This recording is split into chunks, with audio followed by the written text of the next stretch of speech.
So, hi guys! Good morning! It's Welcome Tuesday. to our vlog! It's Tuesday. Oh, it's Wednesday. Ay, Tuesday nga. Tuesday, It's Tuesday, 9:46 a.m. We're going for my checkup. For my monthly checkup.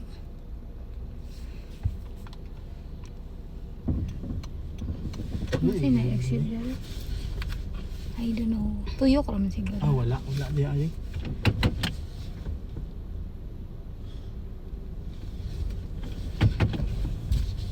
Tuyok na naman nabili ako. Ooh, before me maadto sa among appointment, magpa-car wash sa me.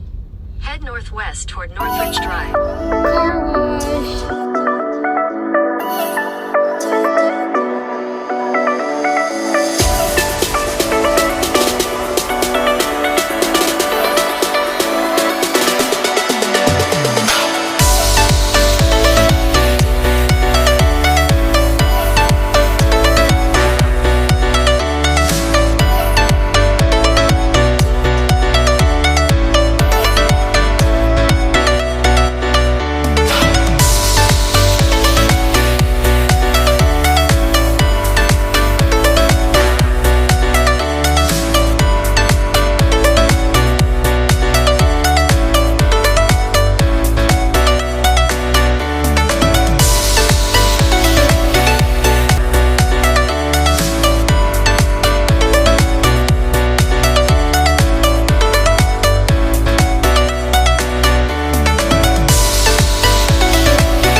Hugo kayo mong windshield.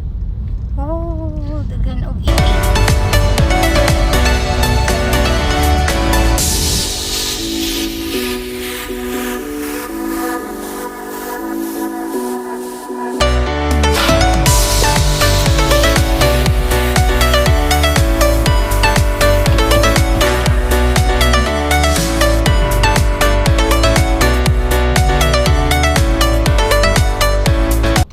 Na sila nga to. Pinig mag-green na siya. Pwede ka mo go tangad to, go pud to sila. Pero sila priority go nimo. dere. Go tanan ngadto, go pud to sila padulong diri. Wala man go sign na siya nga para lang left turn lang ang mo go lang ba. Wala Pero siya kato signal. sila mag-go na sila Mag-go na sila, bali mo. Muliko ka ini wala na kayo ikuan. Okay. Murag mohunong ka diha sa unahan pod ba. Tanaw ni mga layo na kayo sa unahan, minura man po na sila. Kana sila sa imong unahon tanan daghan. Wala man na siya kanang left turn lang ako para left lang ko. Oh, tutorial na ko niya kay dili kay dili.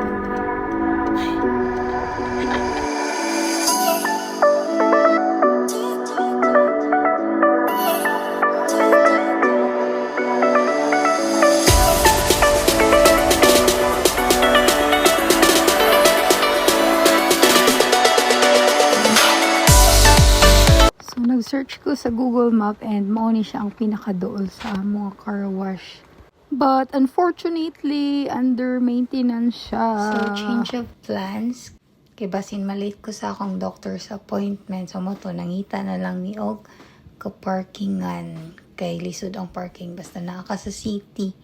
Dati, ang akong check-up is monthly. Then, after is marag nag-okay na akong paminaw. Kay kompleto naman akong maintenance. So, nag-every after 2 months. And karon last time na mo pag-visit sa akong rheumatologist is after 3 months na daw ako ang labs. Sana karon is okay na sa akong mga lab results. And ni waiting sa kay 11 pa ako ang schedule. So gikulbaan gani ko ani nga time kay basi na say problema akong lab results. Pero thank God ingon si Doc, see you after 6 months. So karon pwede na ta magpa car wash.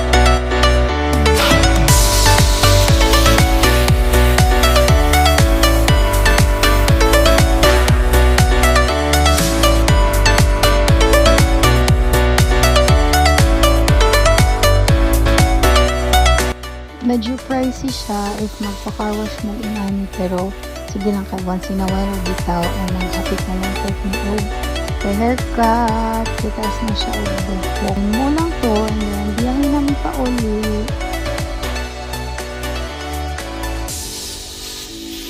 It's 3 p.m. and we decided to stop over ka gigutom na ang akong driver, and shout out di ay ila ate sa Humboldt KFC kay mga buutan kaayo ni sila, mga Bisaya taga Davao. Hello ate, thank you so much sa pa-rice.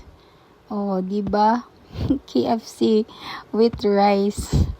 Nabusog jud mi. Salamat ate. Thank you so much. And after na mo mga on is nag-grocery na lang pod mi hapit. Dili magud daghan, so dire na lang mi nag grocery.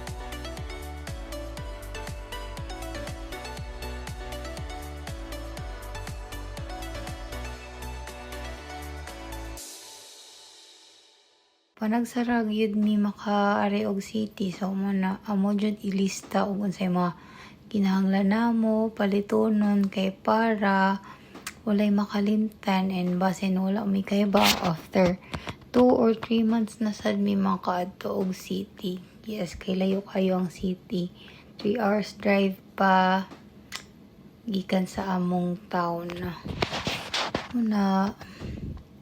And so, day off man gyapon na mo umaso. So, okay ra, bisag late na may makauli. Kaya amo dyan ni siya plan. Kay every time mo out of town or matumig city, so nakaplan na dyan na. Yan, nakabudget na pud na among mga expenses and everything. Dati kay dili dyan ko pa-check up, no? Bisag month, once a month dati akong check up, pero dilig ko makatong check up kay tungod mo lagi na walay masakyan, and ako ra isa karon if moingon akong doktor mo ni mong appointment mo ni imong laboratory, so maadtuan na nako na siya permi. Dati dili ko maka-grocery bisag gusto nako kay syempre walay masakyan niya. Mauwaw ka mamalihog diri ba sa mga tao kay syempre busy pud na sila sa ilahang mga work niya. Mauwaw ka makisakay, pero karon is thankful kayo ko nga naabot jud ni akong bana diri kay makaadto na mi sa asa na mo gusto. So after grocery is mo na ni siya, buli na mi, biyahe na mi mga 2 hours pa ni padung sa among town.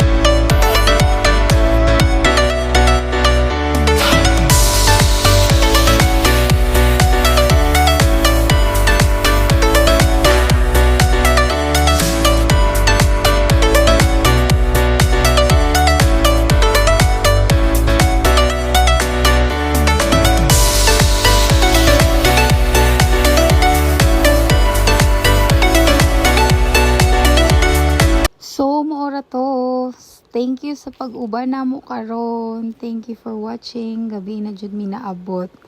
Bye-bye and see you on my next vlog. God bless.